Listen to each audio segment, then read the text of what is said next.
It is time. It is time. It is time to get out of pocket. I'm your host, Michael Davis. You know it's Tuesday, and you know what that means because we're not on Wednesdays.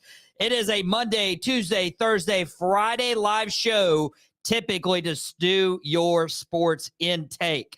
Now, obviously, we weren't on yesterday, was feeling a little under the weather, and then this Friday, I will be out of town at a men's conference. So we get 2 days of out of pocket this week. So we have to make the very most of our time together, which means we have a huge weekend to recap. Now, thankfully, I don't have to do this on my own.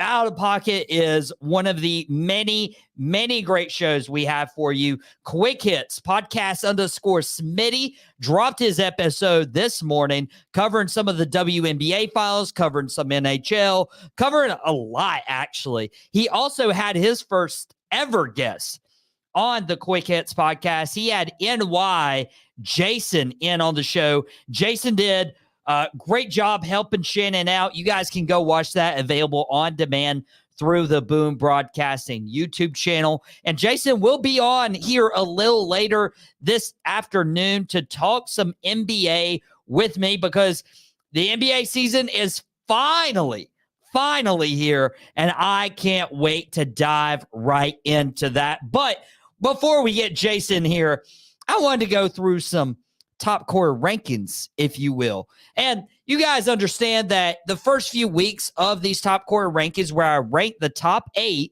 NFL teams week by week, the first few weeks were very ruckus. They kept changing because, quote unquote, September football was being played and replaced preseason.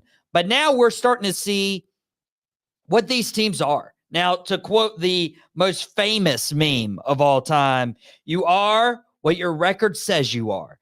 Now, that's not always the case. But it is a good determining factor where these teams rank in these top quarter rankings. Speaking of Jason coming in, he's the co-host of Sideline Savants with this guy, Wayne Thomas. Now, Wayne, you know how high I've been on the Baltimore Ravens. They won this past weekend.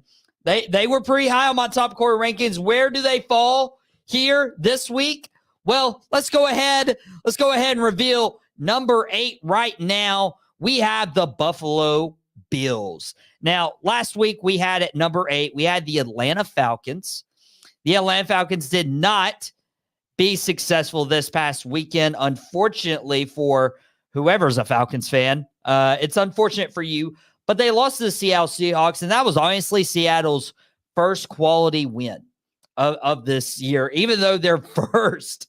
I don't know how, but they're first in their own division at 4-3. By put Atlanta out of this list, and instead, I'm going to put the Buffalo Bills. Buffalo took care of business. Let's just go ahead and say that. They took care of business 34-10 over the Tennessee Titans. Now, you're telling me, the Tennessee Titans, that's not an impressive victory. Who have the Bills beat? They beat the Cardinals, okay. They beat the Dolphins, okay. They beat the Jags, okay. They lost the Ravens and the Texans, 2 quality teams, the only 2 quality teams they played this year. And they beat the Jets, they beat the Titans. So you're like, why do they deserve to be in these top quarter rankings?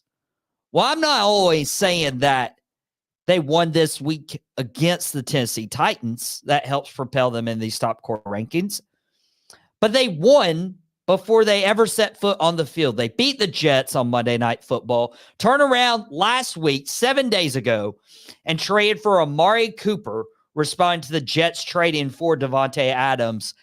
And guys, that was a win in of itself. You not only have a legit number 1 wide receiver, a veteran, but you also have a top draft pick in Keon Coleman, who actually, with Amari Cooper there, with Khalil Shakir emerging, with James Cook back in the lineup, Keon Coleman had his best game. 4 catches, 125 yards.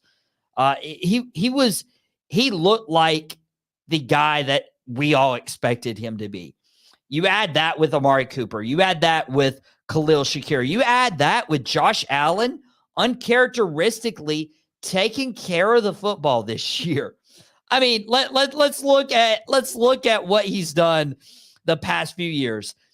2019 was the last time Josh Allen threw for less than 10 interceptions. And it's just increased. 2020, it was 10. 21, it was 15. 22, it was 14. 23 was his career high, 18 interceptions. But this year, it's a complete change for him. He's only fumbled once, didn't even lose that fumble. So he's technically not lost or turned the ball over yet this year. And he has 12 touchdowns to 0 interceptions, 3 rushing touchdowns. Josh Allen is taking care of the football. And with a 5-2 record in one of the worst divisions in football right now, that does get them number 8 on my top quarter rankings. Coming in at number 7, we have the Washington Commanders. Now, I was very, very tempted to propel the Washington Commanders up these rankings, even if I am a Cowboys fan, just because of how good they are playing. But they beat the Carolina Panthers. I'll just go ahead and say that. Who doesn't beat the Carolina Panthers? Carolina Panthers won 6 this year. Their only win against the Las Vegas Raiders. So that answers my question. Who doesn't beat the Panthers? The Las Vegas Raiders, who had their own issues. Gardner Minshew out and also injured, or Aiden McConnell is out, and it's not looking good for Vegas. But Washington wins 40-7. I was like, this is obvious. This is easy. Jayden Daniels playing lights out, but Jayden Daniels gets hurt. He leaves the game. He only threw 2 passes. He only ran 3 times, so he wasn't on the field much at all. But Marcus Mariota came in, and it looked like the team didn't miss a beat. 18 of 23, 205 yards, 2 touchdowns, as Mariota, a number 2 pick in his own right, stepping in for the number 2 pick from this past year's draft, Jayden Daniels, and was successful. Jeremy McNichols helping out, Brian Robinson helping out. You got Scary Terry, you got Zach Ertz, you got Zacchaeus, but you have a defense who is just click on all cylinders. They're really rallying behind Dan Quinn, so that means that it helps Washington out. Now, Jason popping in early saying Cooper opened up that secondary for the Rook. Josh Allen needs to get the Super Bowl this year. Will the Chiefs be Tom Brady and Josh B. Payton? That's a good question. That is a good question. Jason already hitting the wild questions. You know what, guys? I'm gonna have my people reach out to Jason's people. He's supposed to come in at the top of the hour at 6:00, talk some basketball, talk some hoops. But I might have my people reach out to him right now and see, after these top quarter rankings, see if we can get a little additional NY on the show, because I got some NFL questions. And this question is good enough that I might want to ask Jason. So we'll get the people, people in the people talk, and see if we can get Jason here. He's not happy about Washington at 7. I'm not happy to get Washington at 7. Wish it was one of our teams. Wish it was the Dallas Cowboys, let's be honest. But Washington, even without Jayden Daniels, didn't miss a beat. Come in at number 6, Houston. Houston, yes, they lost this past week. And I told you guys from my top quarter rankings last week that we had some big matchups. We had the Texans-Packers. We had the Lions-Vikings. 4 of the top 8 top quarter ranked teams in Outta Pocket, with yours truly, Michael Davis, were facing each other. So it's bound to happen. One of these teams were going to lose if we didn't see a tie. And I would have been more upset if we saw a tie, because we needed a rightful winner. And both of these games were decided by 2 points. Houston just got the short end of the stick and didn't do bad. CJ Stroud did not play a good game, but the Green Bay Packers defense is legit. I'm sure I'll talk about that here soon. Joe Mixon, very bright spot on the ground. 25 carries, 115 yards, 2 touchdowns, but just losing by 2. That's literally all it took for the Houston Texans. No shame going to Lambeau and losing, but it does drop you to number 6. Coming in at number 5, the other team that lost that battle of the top quarter ranked teams is the Minnesota Vikings. I was back and forth on Minnesota and Houston, but Minnesota hadn't lost. They hadn't lost this year yet. They also dominated Houston head-to-head 34-7 earlier this year. They also beat the Green Bay Packers 31-29 earlier this year as well. They'll have a chance to redeem themselves against the Lions, who are playing some of their best ball right now. We saw that last week against the Cowboys. We saw that this week against the Vikings. And this is a game that could have went either way. Let's be honest. There's also no shame in the Vikings, who I predicted to be 1-5 at this point in the year. They're 5-1, and they lost a division game that literally could have went either way. Strong second quarter for Detroit really was the edge that gave the Lions this game, 31-29 over the Vikings. Aaron Jones, 6.6 yards per carry, a touchdown on the ground, a few catches out of the backfield, helping him stay alive and really just rejuvenate his career.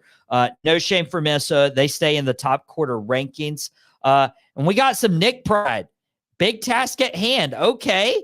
We got a fellow New Yorker here in the show. I'm sure he'll appreciate Jason being here in a few minutes. I still need to hear back from his representatives, see if we can get him on about 15 minutes early to talk some NFL action before I get him talking some NBA. But come in at number 4, we got the team that beat Minnesota, Detroit. Like I said, it was neck and neck between Minnesota and Houston. It was really, really neck and neck between Minnesota and Detroit. Minnesota coming in undefeated. They had one of the best records. Detroit coming in and proving that they are a force to be reckoned with. We saw David Montgomery really shoulder the load last week against Dallas, but we saw Jahmyr Gibbs shoulder it against the Minnesota Vikings this week. 15 carries, 116 yards, 2 touchdowns, 4 catches, 44 yards. And then we saw St. Brown, who didn't really have a huge game against the Dallas Cowboys last week. We saw Amon-Ra St. Brown, 8 targets, 8 catches, 112 yards, a touchdown. What that tells me is Detroit is stacked. Detroit can literally rely on David Montgomery and Sam Laporta and Tim Patrick and Jamison Williams, or they can rely on Jahmyr Gibbs and Amon-Ra St. Brown, and they can flip-flop throughout the weeks and still put up 20, 30, 40 points. And that's dangerous. If you're putting up those many points in this day and age, it's going to be really, really hard for a defense to be consistent week by week playing against you. So a win on the road against a division rival, 31-29, gives Detroit the edge at number 4. Come in, number 3. I was talking about them. The Green Bay Packers.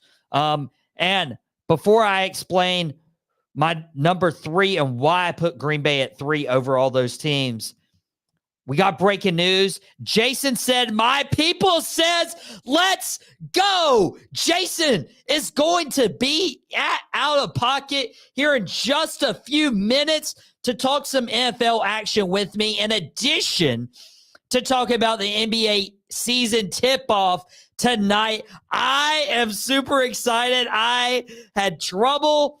All the things fell through today. It was a day. It was a day. You take a day off, that's what happens.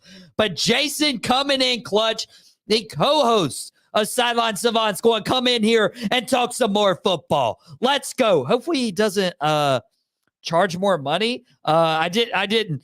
But hopefully my people sort that out. We'll get Jason here in a few minutes. The Green Bay Packers beat the Houston Texans. As I mentioned, Josh Jacobs doing great. Jordan Love turned the ball over a couple times, but still okay. Romeo Doubs, talking about Detroit and everyone who steps up. You never know who's going to step up for Green Bay. Dobbs, Wicks, Kraft, Jacobs, Reed, Watson. You just never know. But what I do know is Green Bay might have the best defense in the NFL. CJ Stroud, who people were touting as an MVP candidate, in his own right, he's doing really good. 10 of 21, 86 yards, sacked 4 times. Are you kidding me? That's not a slight on CJ Stroud. I'm not going to come on here and bash CJ Stroud. Everybody knows I did enough of that. But guys, how can you not acknowledge Green Bay and their defense right now? It is legit. Pittsburgh has a good defense. Houston's had a good defense too. But Green Bay, I am very worried about teams moving the ball against Green Bay on a consistent weekly basis. And so should you if you're playing the Green Bay Packers. Come in, number 2. I mentioned Jason's coming in, the co-host of Sideline Savants. And coming in, number 2, the favorite team of a co-host of Sideline Savants. And no, it's not the New York Giants. Give me a break. It's the Baltimore Ravens. Jerry Jones continues to double down on why the Cowboys didn't go after Derrick Henry, saying, oh, he wasn't going to have a career year if he came to Dallas. We don't know if that was a circumstance, but yeah, look what the rest of our run game is doing. But it does help Derrick Henry go into an offense with Lamar Jackson, who can also be a threat with his legs. Lamar had 9 carries, 52 yards. Lamar, 17 of 22, 281 yards, 5 touchdowns. Derrick Henry, 15 carries, 169 yards. Guys, I told you. Derrick Henry could have been garbage behind the Cowboys' offensive line. The Cowboys might have stopped running the ball. Cowboys' play calling might have not fit Derrick Henry's style. You could throw out all those excuses. But 31 NFL teams should have pushed and pursued Derrick Henry. If not to use him, just sit him on the bench. I don't care. But do not let him join Lamar Jackson. I told you guys that in the spring, that this was the best free agent signing. Nobody believed me. Everybody was like, oh, Derrick Henry's washed. Derrick Henry's old. Derrick Henry's aged. You guys are idiots. I got called names. Really bad names. I'm not going to repeat on PG show. By drafting Derrick Henry in my fantasy team. And do you know what's happened? I get texts week after week after week. Hey, you up and trading Derrick Henry? I'm like, you're out of your ever-loving mind. Jerry didn't want Derrick Henry. I want Derrick Henry. And if you want fantasy football advice, go watch Sideline Savants tomorrow, because that will be a treat. Drew Coach Sports Talk. Jerry Jones says some wild things nowadays. That's true. I am not a fan of Jerry hopping on the 105.3 The Fan, especially comments he made last week towards the media. I've talked about that on last week's show. Drew Coach Sports Talk, they do some really good content. Love the stuff they put out on social media. If you guys haven't followed them on Instagram, please do. And we might have an announcement here very soon. But yeah, go follow these guys, Drew Coach Sports Talk on Instagram and their YouTube channel right there. That's where. That's the name. That's the name, guys. Very good stuff. Very good content. They're not really happy about one of their guys, Raiders. He's a Raiders guy. Not very happy with the stuff going on there, but it's not working out well for Devontae Adams and Jets. I want to talk about that here in just a couple minutes with Jason here on the show. But yeah, Ravens, very, very quality win, 41-31, held off a late comeback by the Tampa Bay Buccaneers and led after the third quarter, 34-10. They do need to watch out because they did drop a couple late leads early on in the season. They've rallied back to keep those late leads. They almost gave it up to Dallas week 3. So that is a cause for concern. They're not the most perfect team, but I'll tell you who is. It's the Kansas City Chiefs. Even after losing their cornerback, even playing the 49ers in a Super Bowl rematch on the road, I was like, guys, this is going to be tough. Patrick Mahomes, 16 of 27, 154 yards, 2 interceptions, no touchdown passes. He had a touchdown on the ground. When Patrick Mahomes gets shut down by an angry 49ers defense, but there's 2 things that happen. A, the defense steps up. Defense forced Brock Purdy to throw 3 interceptions. In addition, Kareem Hunt, who would have imagined after many moons ago, Kareem Hunt would be playing in a Chiefs uniform again at this stage of his career, just turned 29. He has 22 carries, 78 yards, and 2 touchdowns on the ground. Again, Detroit's good if your star players aren't stepping up and you're still winning games. The Chiefs still winning by double digits on the road against a good 49ers team, even though they're injury-ridden. They're an injury-ridden team. I want to talk about that here in just a second. But, yep, Chiefs, very easy to be in my top quarter rankings. And it's very easy to welcome in my next guest. I've been hyping him up. Glad we got him for 10 extra minutes today. He's the co-host of Sideline Savants. And what I want to talk about today are some of these injuries that plagued the NFL. So I am happy to welcome in the co-host of Sideline Savants. He also knows a thing or two about basketball. We'll talk about that here in just a second. But I'm bringing in Jason from Sideline Savants, a.k.a. NY. Not a big fan of your teams, but I see you repping your Knicks because they play. Yes, sir. Let's go, Knicks. These little town blues are melting away. Let's go. I appreciate being on. Let's go, Michael. What you got? Well, don't quit your day job with the serenading. No. It's okay. I got told this past weekend that I'm not a great singer, but it's okay. I have fun, I am a great singer when I am in the shower and I'm in the car. Just those two environments. Those two environments bring out something in me, And if I'm at a concert too, it's depend on how many drinks and libations I've had. There's some more inappropriate talk. We can talk on the nightcap. We won't talk about the inappropriate stuff Deshaun Watson's done in the past. I don't wish injury on any player. It's tough. You're reading some of the names that are on the screen right now. Deshaun Watson, Brandon Ayuk, Chris Godwin. We'll touch on a little bit of these. It's tough seeing a player go down from injury, but I feel like, Jason, the season was over already.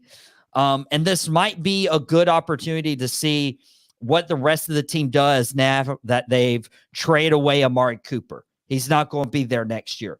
Deshaun Watson's down. You've been looking for the answer.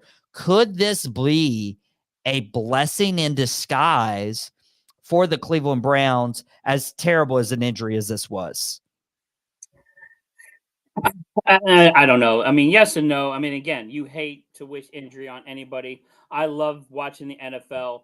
I love seeing the stars all out on the field. It stinks to see guys get hurt, carried off the field. I mean, it's one thing to get hurt, but it's another thing, when they got to carry them or get the cart out on the field.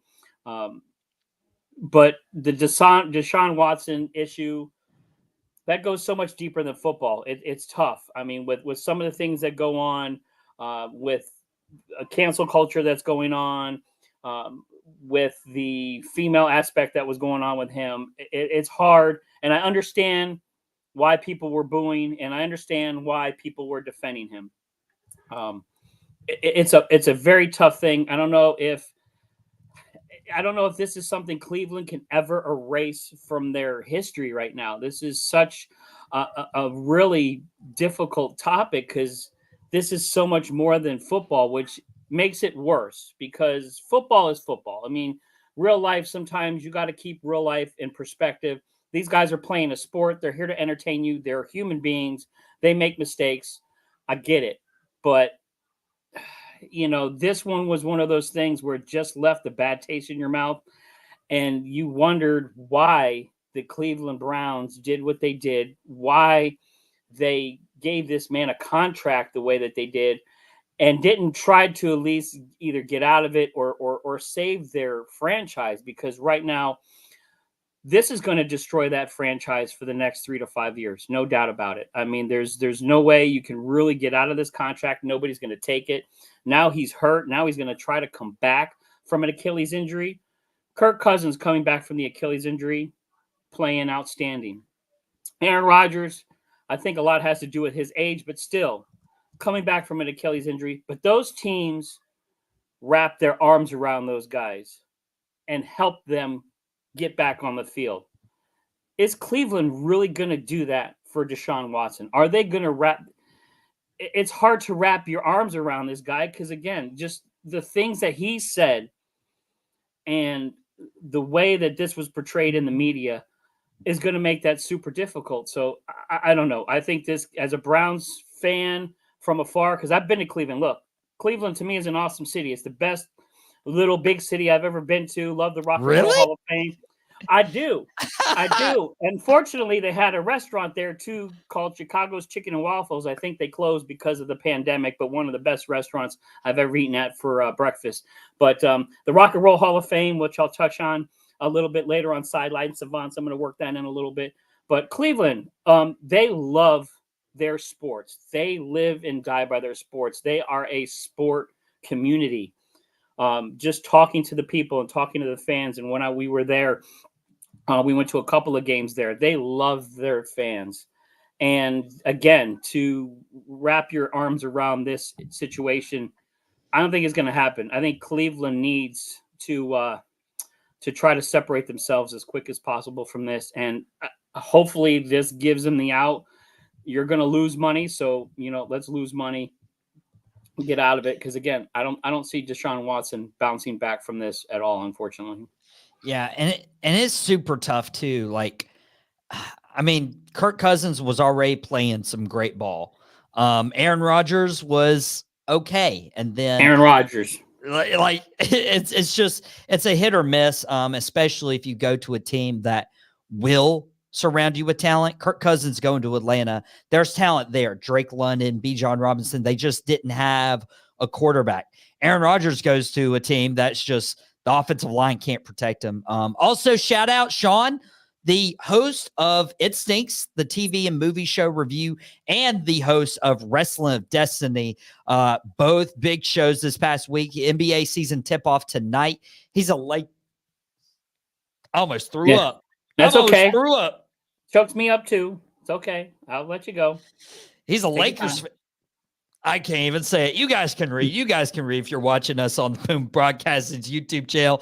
Bill, watching the Knicks and T-Wolves games. I'm super excited to talk about this NBA season tip-off as we close the show today. So, Sean, appreciate you guys.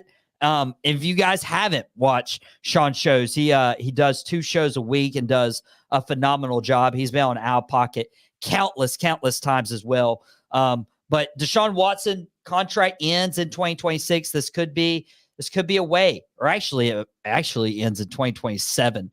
Absolutely wild to think about that. But it's tough. It's really tough to get out of that situation, get out of that contract. Deshaun's not the only one out for the year. Brandon Ayuk, San Francisco 49er. I told you guys I do not celebrate injuries at all whatsoever. There are a few people in the group chat that we had for my fantasy football team, 49ers fans, speaking out about the hip drop tackle on Brandon Ayuk. And I'm like, where were your comments when the 49ers did to Tony Pollard a couple years ago? I digress. That's all I'll say about that. Turnabout's fair play. Just acknowledge when it happens, when your team does it too. Brandon Ayuk just got his big contract with 49ers, missed a lot of time in the offseason, debating back and forth on this contract, was a huge part of this team. And it looked like the 49ers needed him. Ricky Purcell coming back from his injury, coming back from being shot. Deebo Samuel in and out of the lineup. Christian McCaffrey hasn't been healthy all year. I mean, Brock Purdy in a contract year needs to get it going. Like, there were so many things, and it felt like Brandon Ayuk was the only stability when it comes to this offense, and now he's out for the year. Jason, this is significant. Like, this is probably the worst blow the 49ers could have had right now. I think they've dealt with this very well this year. They're still competitive. I don't know what it is with that team. I don't know if it's the field, just bad luck.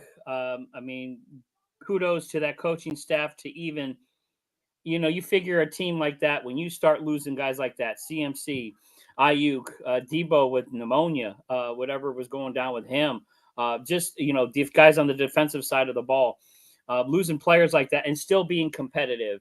That is a testament to how well that organization is run, how deep their talent is. They're hurt for the rest of the year. I mean, they may make a little bit of noise here and there, but I'm not putting any stock in them. I think they're just trying to get out of this year with any other catastrophic injuries. And Brock Purdy has been playing very, very well, but he has been playing a little inconsistent. Is he still a top quarterback? And I think he's still going to get paid. There's no doubt about it. I still think he's going to get a decent contract. Hopefully he doesn't play it out, because unfortunately you see this nowadays with these big contracts, these guys sitting out, not playing the offseason, not practicing, not training with the team and with the trainers and with the medical personnel on that team. They're doing their stuff on the side. These guys are coming out getting hurt, and you see that right now. And I think that has a lot to do with some of the injuries you see out there. But at the same time, I mean, Mike Evans going down last night was painful to watch. I mean, you talk about another team that just took a hit last night, the Tampa Bay Buccaneers losing both of their star wide receivers in the game like that was, again, painful to watch. Baker Mayfield having a fantastic year. And that first drive, they looked phenomenal, and then the Ravens took over and pushed the gas pedal. So this is the NFL, and the NFL stands for not for long. You could have a star player out there running on all cylinders and hit something the wrong way, gets tackled the wrong way. The NFL is a contact sport. You can try to outlaw certain tackles. You can try to the dynamic kickoff. You can do a lot of different things. Guys are still going to get hurt. Guys are going to get hit. You're going at full speed. These guys are unbelievably athletic. I cannot express. I have met some football players throughout my days, especially in the sports memorabilia world, which I lived in for a little while there. Met some players. Those guys are on a whole nother level. Just shaking their hand, they're literally rocks. I mean, it's amazing how they are. So for them to get hurt, it takes a lot of force. And I don't know. I don't know if the 49ers are going to be able to bounce back from this year. I just hope the rest of the teams that are out there start taking some precautions, start playing a little bit smarter, because it stinks to watch football without the stars. It really does. So a lot of losses this weekend. It's amazing, unfortunately. Yeah, and you mentioned Mike Evans and Chris Godwin. Like, those are the other two. Chris Godwin out for the year. Just found that information out, which is tough. And Mike Evans going to be out at least through the bye week. The Buccaneers have the Atlanta Falcons, a divisional game. Falcons are playing well right now. Just missed my top quarter rankings this week. And then they have the Kansas City Chiefs on Monday Night Football in Arrowhead. That's an L. Then you got the San Francisco 49ers, who are also dealing with their same injuries. And then they have the bye week. And, who knows if they get Mike Evans back. I hate to say it, Jason, but they play the Giants immediately following the bye week, and then Carolina. Those are 2 road games, but 2 very winnable road games. But right. Sitting at 4-3, if they drop 3 straight with those guys, you're entering 4-6 in your bye week. Could beat the Giants, could beat the Panthers 6-6. But depend on what the Saints can turn around, depend on what the Falcons do, especially the Falcons win and both games against Tampa, which is what it looks like it'll happen. I mean, it could be too little, too late for the Bucs.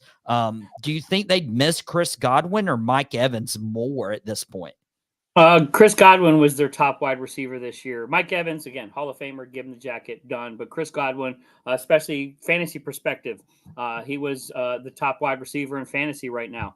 So he was having a phenomenal year. He was Baker Mayfield's security blanket. And as a quarterback, when you can close your eyes and throw the ball and know your wide receiver is going to catch it no matter where he is, that's a great feeling to have. That gives you a lot of confidence. He doesn't have that right now. So I think that hurts tremendously. You got to remember that NFC North is loaded. So whoever comes out of that NFC South, it's going to be one guy. There's no way. If you don't win the NFC South, I don't think you have a chance for a wild card just because the Bears and the Vikings and the Packers are doing so well, and they're going to win games and stat games. I don't know. The Bucs, it's going to be tough. They got some great rookies. Bucky Irvin playing well. My kid out of Syracuse stepping up there. I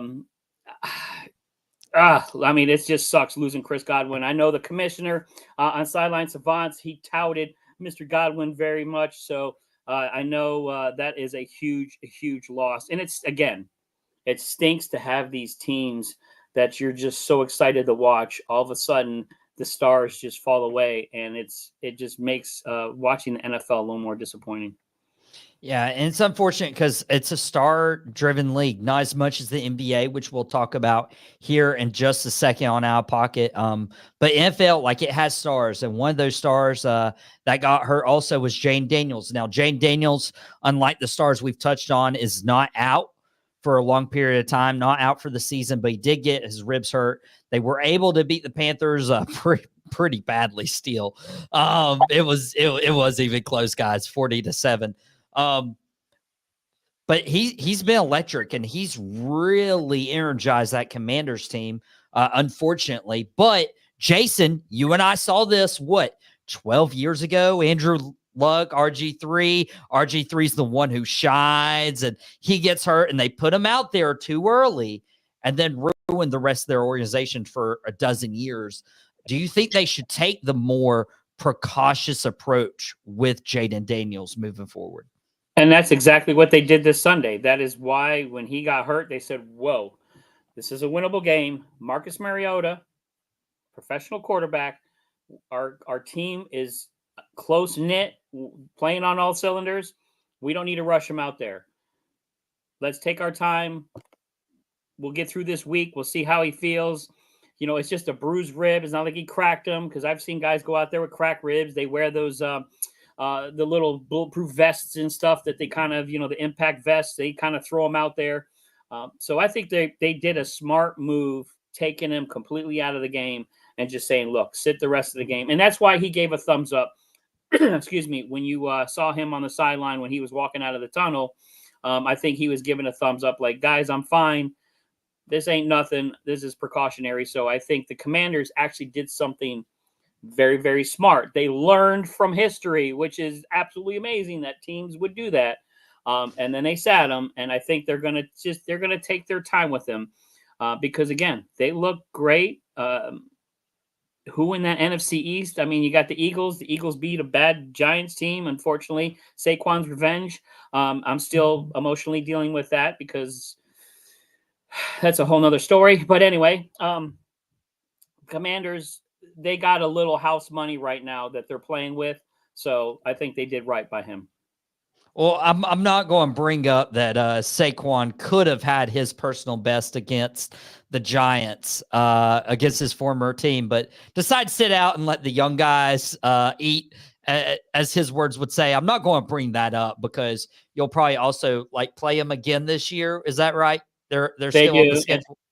And I saw that moment on the sideline there with the coach Sirianni, and I think that was an amazing testament to what kind of player we actually lost. Saquon Barkley is that kind of guy where he said, no, I don't care about any of that other stuff. I already had a good game. Let the young guys eat. That's, to me, why would you not want that guy on your team? Why would you not fight for him? And again, the Eagles, the same thing with the Ravens. You have a star running back. Use them, utilize them, make them a point of your game plan. Again, the Ravens last night kind of did that with Henry. He didn't touch the ball really from the end of the first half into the second half. And then when he did, boom, he got an 82-yard run. So, these teams, I think they need to really realize what they have. And I think the Eagles, they are lucky to have Saquon, because if they didn't have him, they would be a very disappointing team right now. So I think they've won a bunch of games because of him. So I think he saved the coach's job this weekend. Yeah, and that's why Sirianni can go over to Saquon and be like, hey, I'll let you have the option. Do you want to play or not? And honestly, Saquon might have been like selfless in that moment, but at the same time, he's like, actually, I don't want to get beat up or get hurt. Let's let the other guys play. But the Stars have left New York in the NFL world, but they've actually joined the world when it comes to the NBA world. Guys, it is October 22nd. The NBA season is back. I am so excited. I got NBA League Pass for the first time ever. I am going to watch a lot of Miami Heat games. Don't know where I'll fit into my schedule, but it will happen. Guys, I am beyond excited. And so is Ziggo. Ziggo saying, yo, what's up, man? Thank you for joining us. If it's your first time, you're joining us for a live sports show Monday, Tuesday, Thursday, Fridays on your typical week, talking NFL, NBA, college, baseball, World Series going on right now, having some fantasy football talk, and a lot of different content on Boom Broadcasting as well. Jason has his own fantasy football show along with the commish, Wayne Thomas. So appreciate you joining us, taking time out of your day. I don't take that lightly. Like I will be using my time effectively and efficiently tonight watching the NBA. Dude, this is the third time the Celtics are NBA title favorites to start the year. 2 years ago, didn't work out. Last year, it did work out, but they try to repeat this season, and they're playing your Knicks to start out the year, man. I'll be honest, like, I don't have faith in Philadelphia. Embiid and Paul George are already missing in action. They'll miss the season opener. Go figure. Sounds like a Paul George, Kawhi Leonard situation. Kawhi Leonard also out, by the way. The Knicks retooled. I don't trust the Bucks and their formula. Miami Heat, I'm a little bit biased, but I see anytime you have Jimmy and Bam and Eric Spoelstra, you have a chance. But looking at that East, it feels like the Knicks are the biggest threat to a repeat for the Boston Celtics. I'm going to hang my hat on that. They do. I love the addition of Karl Anthony Towns. Julius Randle, again, great player, but just was never available. Wasn't there for the playoff run. Just could never really get right, get healthy. Karl Anthony Towns, phenomenal. Averaged over 21 points last year, 8.5 rebounds, 3 assists. I think he's going to be a monster for the New York Knicks and someone that Jalen Brunson, you talk about an MVP candidate, phenomenal talent. I am excited to watch him. And then now sprinkle Mikal Bridges in there too, which is fantastic. My only question is I hate giving up DiVincenzo. I was a huge fan of his, over 40% from three. So what are the Knicks going to do at that 3-point line? Who's going to step up and kind of replace that? So that's what I'm curious for. But I look for them to come out the gate hot and play some good basketball. It's going to be tough. I think it is the Celtics. Everybody's going to be gunning for them. They are the target on their back. Repeat champions, you know how it is. They got, their core coming back. Will Porzingis stay healthy? Jaylen Brown, all those guys, Jason Tatum, is he going to be MVP form? How is that team going to perform? Are they going to have a little bit of a slump coming off a championship that some teams do? Because right now in the NBA, it's really hard to repeat. This ain't the 1990s. This is the 2000 pluses. So there's a lot of great teams out there, and the East is deep. So, but go Knicks! It's going to be an awesome game tonight. I am super excited. Again, we've got a great team on paper, but again, paper doesn't win championships. They need to go out there and perform. So I'm excited to see how these guys coalesce with the new additions and this new season. Yeah, and I almost dropped a special top quarter rankings for just the NBA before the season tipped off tonight. I'm so excited, but you never know how the paper translates. You mentioned DiVincenzo leaving in that Karl Anthony Towns trade. I want to talk about the flip side of that too, because the Timberwolves play tonight, their first time without Karl Anthony Towns in quite some time since he was the number 1 overall pick. But I think the biggest thing about DiVincenzo is, the Knicks lost depth.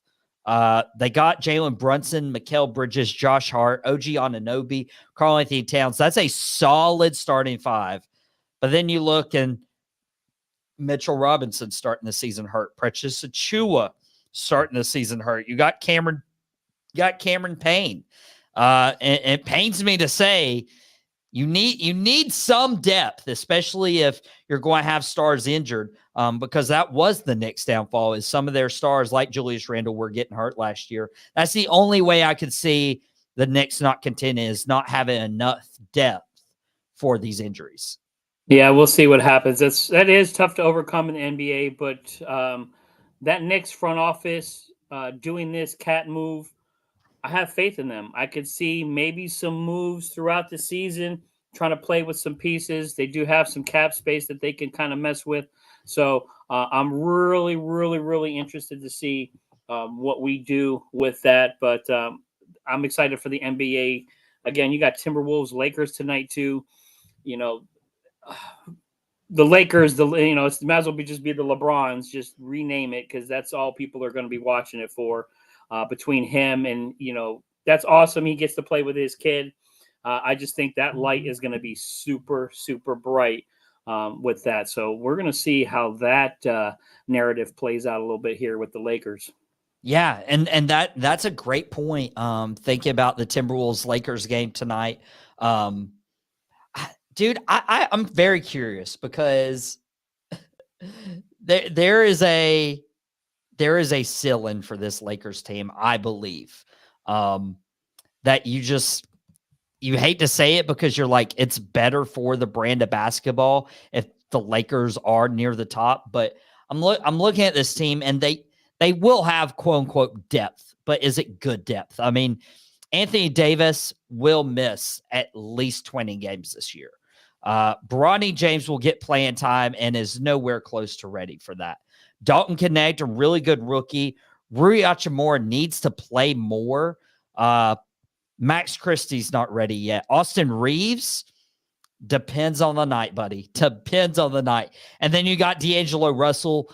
If he's allowed to be the guy, he can be the guy. But how does he jive with Bronny James in the backcourt? And you still need Gabe Vincent, who I think is a very, very underrated player. I wish he was still on the Miami Heat.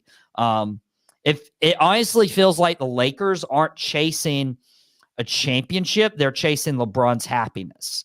And it feels like a double-edged sword, Jason, to where, they're going to get to the trade deadline and they're not going to be in contention. They're going to be slated as a 11 or 12 seed in the West. LeBron's playing his kid, and he wants to go out and make moves and get all these stars and everything.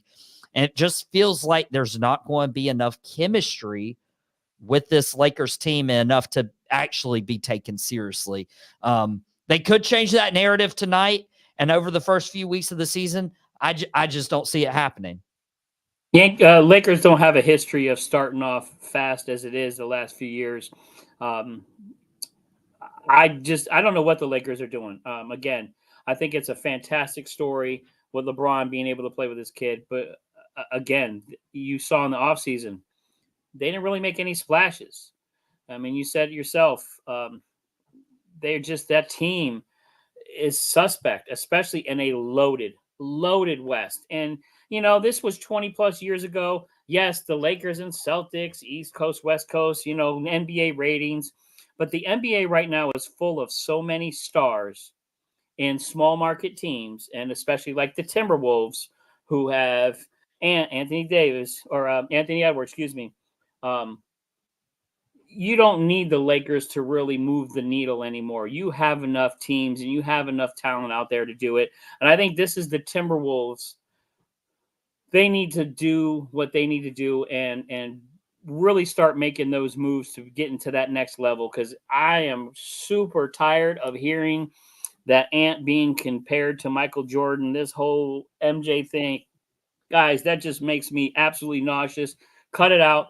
We need to stop comparing up-and-coming players, stars, whatever you want to do, to Michael Jordan. Nobody is Michael Jordan or ever will be. He is the GOAT, period. Let's leave it alone. stop doing this to these guys, because then it gets in their head. Then they have these unrealistic expectations that they have to try to meet. Look, Edwards, fantastic player. Go out and win something. You still have Rudy Gobert, the stifled tower. Let's go. You got Randall now. DiVincenzo's shooting from deep. So you still got players on that team. I think they could make a lot of noise in the West. But again, that West is murderer's row from top to bottom. It's going to be hard. And I think the Lakers, again, their only bargaining chip right now that they have is LeBron James. So you're going to get midway through the season, there's going to be a contending team out there that's going to want to make a move. And, LeBron James, rent the player, you can get him probably from the Lakers, who will want to shed some cap space and get some draft picks maybe. Don't be surprised to see the Lakers moving on him, because, again, LeBron James has his finger on the pulse. And I think if his son is not playing well and that noise is too much, I can see him stepping away from the Los Angeles Lakers. I don't know. We'll see. This season's going to be interesting. That's just my thought. You could see a scenario where the Lakers move off LeBron and LeBron wants to move off the Lakers. I mean, because I always thought LeBron went to the Lakers to help build his brand. And now that his son's there, it's like, okay, that's where he's going to retire. Dude, I feel like you talk about legacy.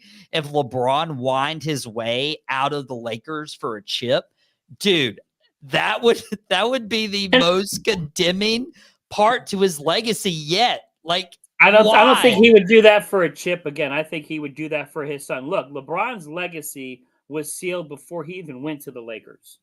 He went to LA to be a producer, to do a lot of different things other than basketball.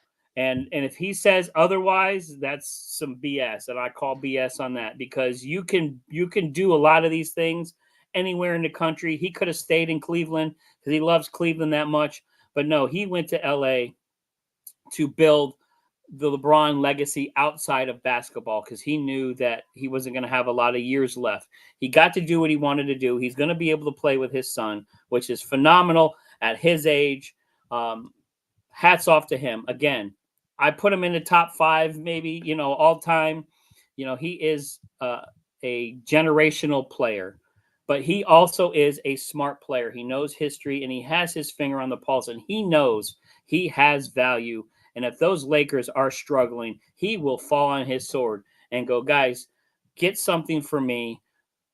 Let me get out of here. Rebuild the team. I'll get out of the way and stop making noise. And again, I said this to you off camera. Don't be surprised to see you in Miami Heat reunion, because I would not doubt Pat Riley. And I know it's a lot. I know it's big words, but you got to come big sometimes. I know it's big words, but don't be surprised that LeBron James ends his career where he won his first chip.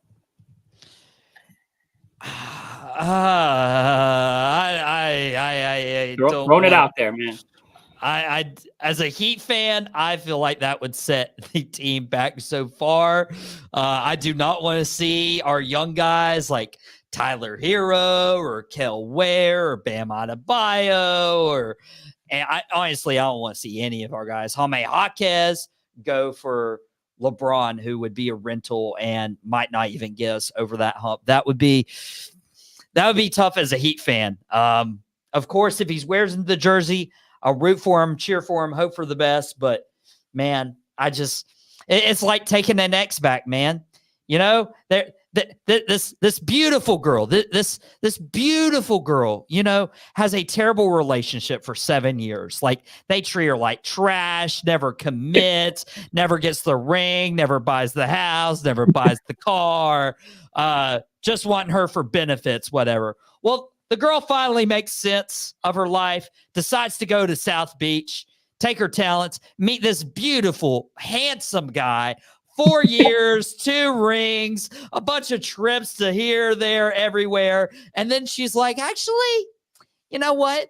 I'm going to try it with this Toxic X one more time. And then goes back to the Toxic X, realize it's not all sunshine and rainbows. And then she's like, ooh, let me start a Hollywood career. That is the trajectory and the autobiography told by LeBron James, by his actions, and biography by the words by B. Michael Davis. It's thank you. I love applause. I'll be signing book autographs here in a few weeks.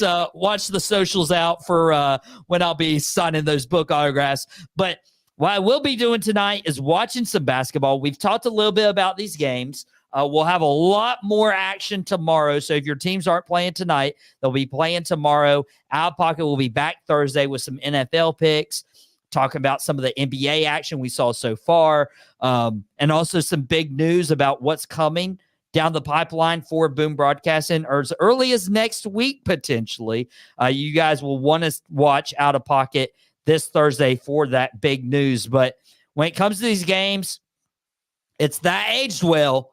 You know, some of your takes, Jason, have been pretty good, especially when it comes to predictions. You were a three-peat with the predictions at one point with the NFL here on Outta Pocket. I want to see how you do with these NBA picks. Tonight, I'll start with the Lakers Timberwolves. Timberwolves starting the post-Cat era.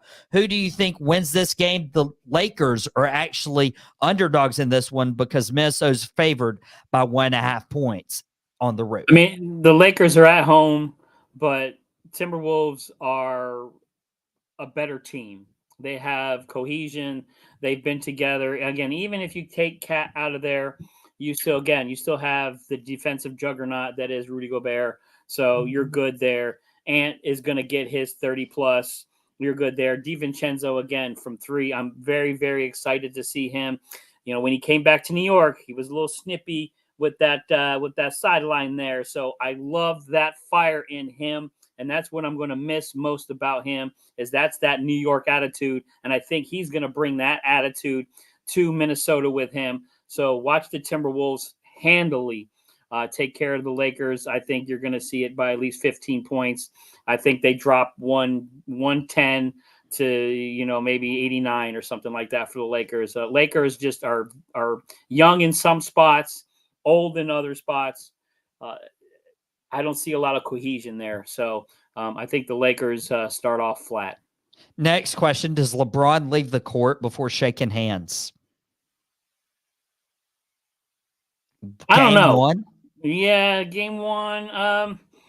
I think a lot of it just depends on how much they get embarrassed. LeBron can get a little snippy every once in a while. And I think if the Timberwolves smack them around, he may kind of do a quiet exit, especially if he has a really bad night. But I miss the old NBA. I miss the 80s and 90s where guys didn't shake hands. There wasn't this Twitter hugs and all this other stuff. There was a rivalry. There was fighting. There was anger. There was, I'm not going to dinner with you after the game and we're going to be buddy. No, you need that little bit of chippiness. So I miss that. So somebody doesn't want to shake someone's hand after a game. I'm okay with that. I know the Bad Boys Pistons, they never shook anybody's hands. The Bulls of the 90s, they didn't want to shake no one's hand, especially Rodman. So, I mean, I'm not worried about that. I think that's just Twitter fodder for guys that want to make a big deal out of nothing. Hey, I don't love the jersey swap, but I'd like at least sportsmanship. And if you're not going to have sportsmanship, just get ejected for having a fight. Like, at least make it entertaining.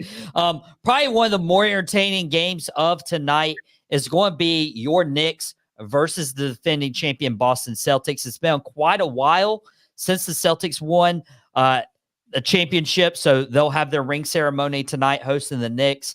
Celtics, deep, loaded with talent. I think the Knicks have a really good starting 5. We'll see how they gel together with the new additions of Mikal Bridges and that awful new shooting form. Hey, if it ain't broke, don't fix it.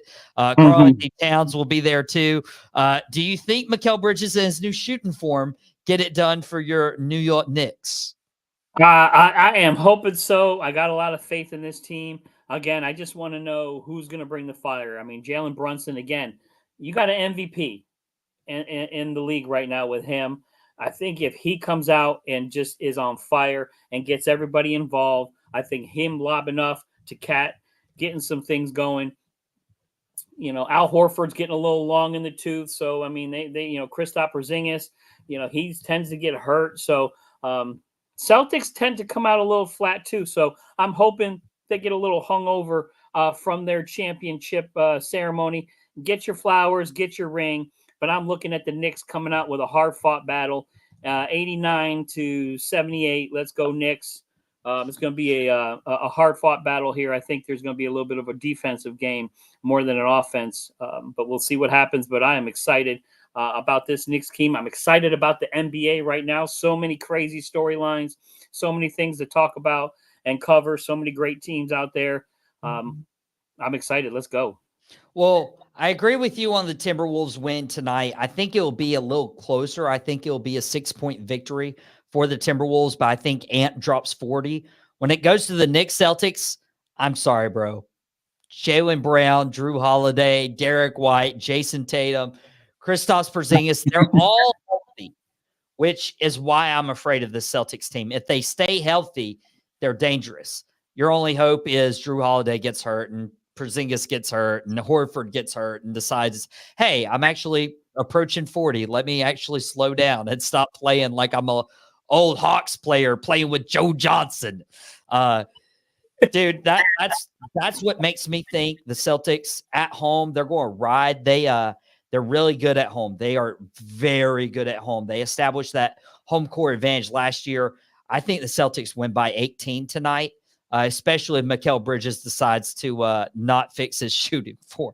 If it ain't broke, just don't fix it, please. Please. Listen, you make it to the NBA, you can do whatever you got to do. I've seen some ugly shots out there in my day. You're in the NBA right now. You do what you got to do. So, again, you're truly right. If it ain't broke, don't fix it. But again, I'm watching the Celtics come out flat. They've laid some eggs. They laid a few eggs last year. They ended up getting it right towards the end. But again, the Knicks need to come out and dominate this game. If they want to be taken seriously as a beast in the East, they need to come out and smack these guys in the mouth and win this game, period. Smack them in the mouth, win the game, but it's not happening. Sorry, buddy. What is happening? Sideline Savants tomorrow at noon. Your fantasy football advice from Jason, a.k.a. NY, with the commish, Wayne Thomas. It's going to be awesome. So you can check them out on Sideline Savants. Jason, excited to see what you have for fantasy football. And, hey, thanks for letting your people communicate with my people and get you on the show today. Hopefully we can try to see if you can get back on Thursday, depending on what happens in the basketball world here in the next couple of days. I'm always available for you, Michael. I appreciate being in here, man. I love you. I love Boom Broadcasting. Thank you to the family. You guys are awesome. But NY doesn't need people. You talk to me directly. When you're talking to people, you're talking to me. So you want me here on Thursday, I'll be here on Thursday. Win or lose, whatever, man. I'm always here for you, brother. Hey, I'm showing you love, like Sean showing his boy Brunson some love. He says Knicks by 7. He's calling it a touchdown. It's by a touchdown. Sean thinks Jalen Brunson and the Knicks pull it out against the Celtics.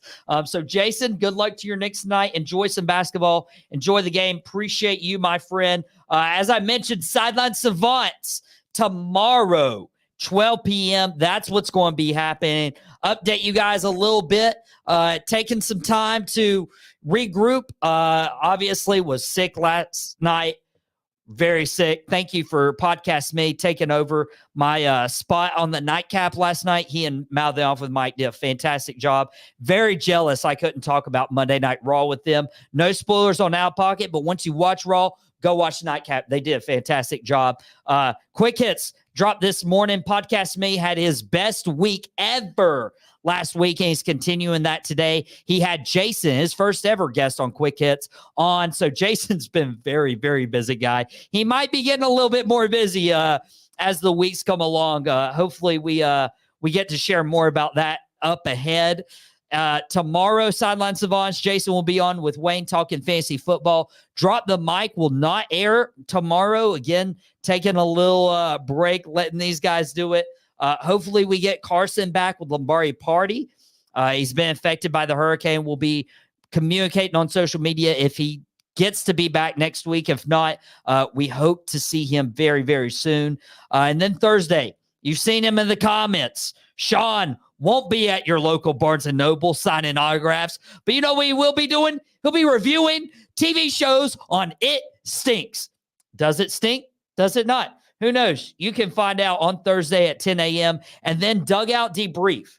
Chris DeLuca topped the charts back-to-back weeks, had the biggest week in Boom Broadcasting history with over 140 views, and he drops it on Thursday at noon. He has half the week to work with, and he did a fantastic job. We're in the thick of it. He'll do a World Series preview between his Dodgers and mouth it off with Mike's New York Yankees and Jason's New York Yankees.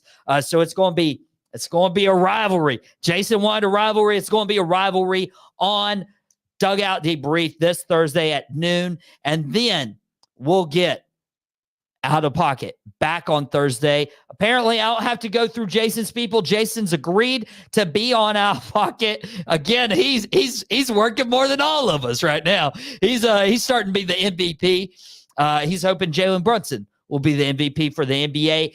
NBA season tips off tonight. We'll be talking about that on Thursday, as well as our NFL picks. I'm super excited to have that with you guys. But guys, it's been an awesome show. Thank you guys. It means so much to me to see the comments on our YouTube, see the comments on Facebook, because it truly feels good to see you guys enjoying it and taking time out of your day to enjoy the content we provide for you. If you did enjoy this, hit that subscribe button. It's free. It's free. We're not charging you. I mean, if you want to, throw something on my Venmo, I'll send it to you. Just let me know. I'll slide in the DMs with my Venmo. But no, a subscription to the YouTube channel for Boom Broadcasting, completely free. We're nearing 500 subscribers right now. We've crossed the 450 threshold. So if you guys are enjoying it, subscribe. If you already have subscribed, just send this link to a friend that you think they'll enjoy it, whether it's a fantasy football show, a sports show, a wrestling recap, a TV show review, whatever the case may be. We just appreciate you and your support. Well, guys, that's it. I will be back on Thursday for Outta Pocket, and hey, we'll get racing for hoops action. Can't wait to see you back here on Thursday for Outta Pocket with Michael Davis. Well, that's it. I really hope you enjoyed it. We had a ball making it. Thank you very much.